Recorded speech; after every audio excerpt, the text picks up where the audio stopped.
ಇನ್ನು ಕುಂಭರಾಶಿಗೆ ಹೋಗೋಣ.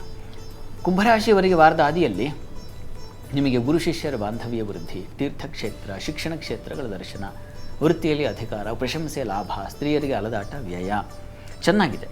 ನಿಮಗೂ ಕೂಡ ಚೆನ್ನಾಗಿದೆ. ಕಾರಣ ಏನು? ಭಾಗ್ಯದಲ್ಲಿ ಶುಕ್ರ ಮತ್ತು ಬುಧರ ಸಂಚಾರ ನಿಮಗೆ ಯಾವುದೋ ಒಂದು ಹೊಸ ಅಧ್ಯಯನಕ್ಕೆ ದಾರಿಯಾಗುತ್ತೆ.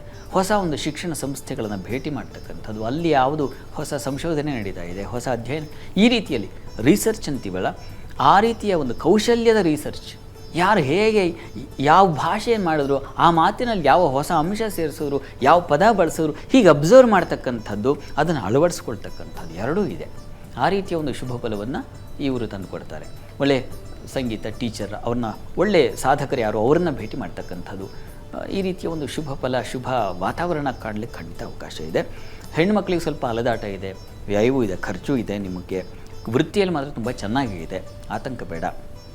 ವಾರದ ಅದಿಯಲ್ಲಿ ಹೆಚ್ಚಿನ ಶುಭ ಫಲ ಕಾಣ್ತೀರಾ, ಸಂಶಯ ಬೇಡ.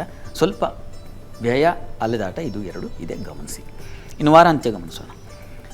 ವಾರಾಂತ್ಯದಲ್ಲಿ ನಿಮಗೆ ಆರೋಗ್ಯದಲ್ಲಿ ಸ್ವಲ್ಪ ವ್ಯತ್ಯಾಸ, ಸಾಲ ಶತ್ರುಗಳಿಂದ ಸ್ವಲ್ಪ ಬಳಲ್ತೀರಾ, ಸುಸ್ತಾಗಿಬಿಡ್ತೀರಾ, ಅವುಗಳ ಹೈರಾಣಾಗಿಬಿಡ್ತೀರಾ.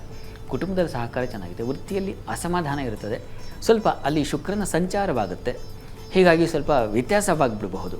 ವಾತಾವರಣ ಇದ್ದಕ್ಕಿದ್ದ ಹಾಗೆಯೇ ಚೆನ್ನಾಗಿರುತ್ತೆ.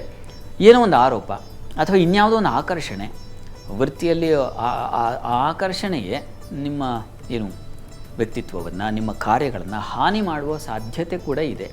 ಪ್ರಾರ್ಥನೆಗೆ ಏನಪ್ಪ, ಕುಂಭರಾಶಿಯವರಿಗೆ ದುರ್ಗಾ ಕವಚ ಹೇಳ್ಕೊಳ್ಳಿ, ಸುಬ್ರಹ್ಮಣ್ಯ ಪ್ರಾರ್ಥನೆ ಮಾಡಿ, ಇವೆರಡು ತುಂಬ ಅನುಕೂಲ ಆಗುತ್ತೆ. ಸ್ಕಂದ ಷಷ್ಠಿ ದಿವಸ ಸುಬ್ರಹ್ಮಣ್ಯ ಸನ್ನಿಧಾನಕ್ಕೆ ಹೋಗಿ ಒಂದು ವಿಶೇಷ ಸೇವೆ ಮಾಡಿ, ಕನಿಷ್ಠ ಪ್ರದಕ್ಷಿಣೆಯಾದರೂ ಹಾಕಿ, ಅದು ತುಂಬ ಒಳ್ಳೆಯದು.